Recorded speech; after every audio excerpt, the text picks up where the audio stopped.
mora no crente. Esse é o texto da nossa meditação, o tema da meditação diária desta quarta-feira, 21 de janeiro de 2026. E quem vos fala, a paz do Senhor Jesus Cristo, é o pastor Valdir dos Anjos. Desejo que te vá tudo bem.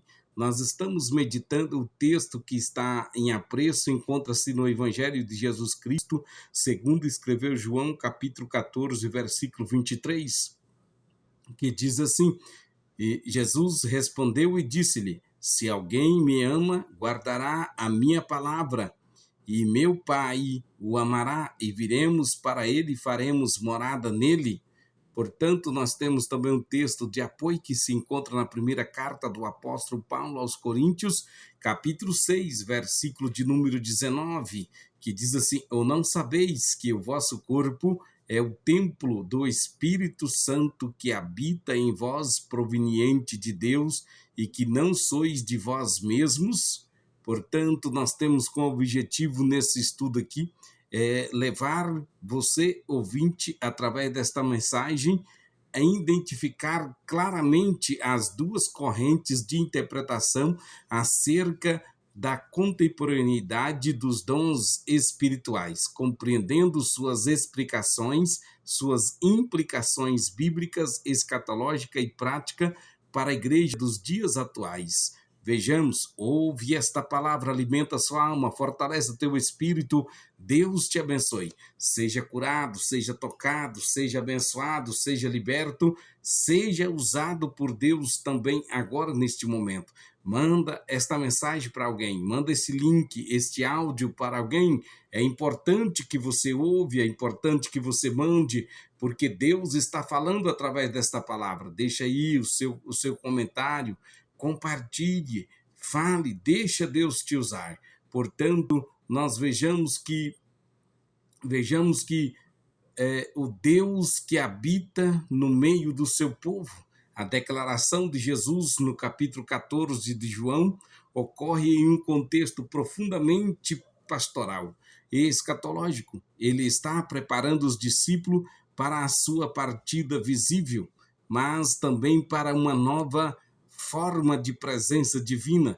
Deus não mais apenas conosco, mas Deus em nós. Deus não mais apenas conosco, mas Deus em nós. Aleluia! Aqui o Senhor revela uma verdade extraordinária. O crente torna-se morada do próprio Deus. Não é linguagem simbólica vazia, mas uma realidade espiritual inaugurada. Portanto, não é uma linguagem simbólica vazia, mas uma realidade espiritual inaugurada, confirmada no Pentecostes. O Deus que outrora descia ao templo, hoje conheceu, escolheu fazer do crente sua habitação permanente. Se o Pai realmente mora em nós, como isso deveria afetar nossa vida espiritual, nossa liderança e nosso compromisso com a sociedade ou com a santidade? Vejamos o texto explicado na exegese do versículo 23, diz assim: se alguém me ama, guardará a minha palavra. O amor a Cristo é demonstrado por obediência contínua, não apenas por confissão verbal. A habitação divina não é automática, mas relacional. Portanto, amar a Deus e obedecer às suas palavras está intrínseco. Não tem como amar a Deus e não obedecer às suas palavras. E não tem como obedecer às suas palavras e não amar a Deus. Líderes e igreja precisam entender que a intimidade com Deus precede manifestação espiritual. Não há morada sem obediência, nem unção sem palavra. Portanto, é necessário que conheçamos a palavra, leamos a palavra, estudamos a palavra, vivamos a palavra e obedecemos a palavra para que a unção e o poder se manifestem em nós e através de nós. Meu Pai o amará. Aqui vimos perfeita harmonia da Trindade. O Pai responde ao amor obediente do crente com um relacionamento profundo. O amor do Pai não é distante, ele se manifesta de forma experiencial na vida daquele que anda em fidelidade. Viremos para ele e faremos nele morada. Que maravilha! Este é o clímax do texto. O verbo indica habitação contínua e permanente. Não é visitar. Deus não visita, o Espírito não visita, o Espírito não vem, o Espírito não vai, porque Ele está. Ele está habitado aqui em mim, está habitado em você. Essa promessa se cumpre plenamente na dispensação da igreja, iniciada no Pentecoste, em Atos capítulo 2. Quando o Espírito Santo passa a habitar em todos os que creem. Vejamos a conexão do tema desta semana, a contemporaneidade do dom, ou seja, do ministério profético. Se Deus habita no crente, então o ministério profético não é uma relíquia do passado, mas uma expressão viva da presença de Deus no presente. O ministério profético flui da habitação divina, não de títulos, mas de intimidade. Repito, o ministério profético flui da habitação divina, não de títulos, mas da intimidade. Portanto, vejamos profetas na dispensação da igreja. Durante a festa de Pentecostes, em Atos 2, todos que estavam reunidos foram cheios do Espírito. Esse derramamento inaugurou uma nova fase da revelação divina. O Espírito abriu as portas para falar em línguas ou em outras línguas, profetizar. Isso é confirmado em Jerusalém, no Atos 2, em Samaria, na casa de Cornélio, na igreja de Éfeso, Atos 19, 1-6. A profecia no Novo Testamento não substitui a Escritura, mas edifica, exorta, consola a igreja, como está escrito na carta de Paulo aos Coríntios, capítulo 14, versículo 3. Os apóstolos, como novos profetas, os apóstolos, como os escritores do Novo Testamento, recebem capacitação semelhante à dos profetas do Antigo Testamento, como está escrito na carta aos Efésios, capítulo 2, versículo 20, edificados sobre o fundamento dos apóstolos e dos profetas, de que Jesus Cristo é a principal pedra da esquina. Vejamos, o fundamento já foi lançado, mas a atuação profética continua subordinada à palavra de Deus. O fundamento já foi lançado, mas a atuação profética continua subordinada à palavra e ao Espírito. As duas correntes sobre os dons espirituais.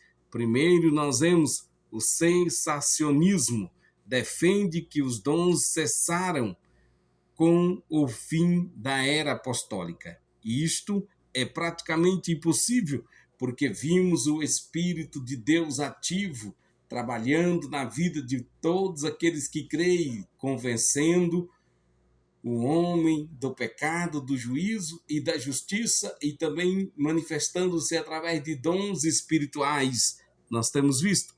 Portanto, a outra linha, continuismo pentecostal. Crê que os dons permanecem ativos até a volta de Cristo, pois a igreja ainda está em missão. A manifestação do Espírito é necessária. Portanto, a escatologia bíblica aponta para a intensificação espiritual nos últimos dias. Joel, capítulo 2 e Atos 2 nos deixa bem claro isso aí. Discernir essas correntes discernir essas correntes fortalece líderes a ensinarem com o equilíbrio. Portanto, os líderes devem ensinar com o equilíbrio, evitando tanto o apagamento do espírito quanto o emocionalismo sem base bíblica.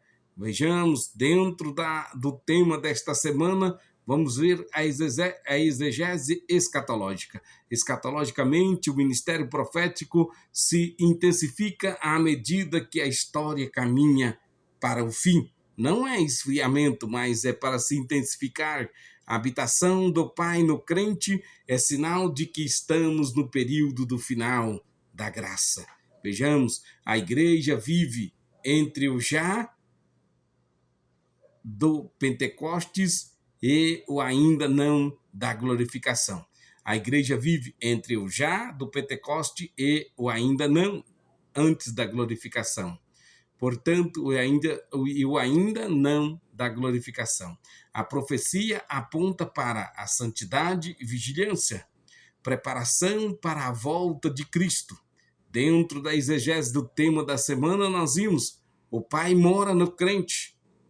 Revela que Deus está formando um povo, preparando para encontrar os filhos nos ares. A habitação divina é solo de redenção, garantia de herança futura, evidência de que pertencemos ao reino eterno. Vejamos que, durante o avivamento pentecostal da Rua Azusa, em 1906, testemunhas relatam que pessoas simples, sem títulos, manifestavam profunda autoridade espiritual. Por exemplo, William Seymour afirmava: não precisamos pedir que Deus desça, porque Ele já decidiu habitar em nós. Não precisamos pedir que Deus desça, porque Ele já decidiu habitar em nós. Aleluia! E isso confirma João 14, 23. Deus escolheu morar em vasos humanos. Já estamos caminhando para a conclusão desta mensagem. Ouve aí, em nome de Jesus, seja abençoado. Se o Pai mora no crente, então nossa vida não precisa, se o Pai mora no crente, então nossa vida precisa refletir sua presença. Nosso ministério deve fluir da intimidade. Nossa liderança precisa ser santa e cheia do Espírito. Onde Deus habita, o céu se manifesta e a terra não permanece a mesma. Portanto, estamos vivendo como casa habitada por Deus ou apenas como edifícios religiosos bem organizados? Há um chamado de Deus para nós neste momento, que líderes, homens e mulheres da igreja, despertem para esta verdade. O Pai mora em nós, para que o mundo veja Cristo através de nós. Como já diz determinado mestre, eu e você somos a única Bíblia que alguém um dia irá ler. Então, deixa Cristo se manifestar através de você, com as suas atitudes, emoções e ações para a glória de Deus. Maranata, ora vem, Senhor Jesus. Amém.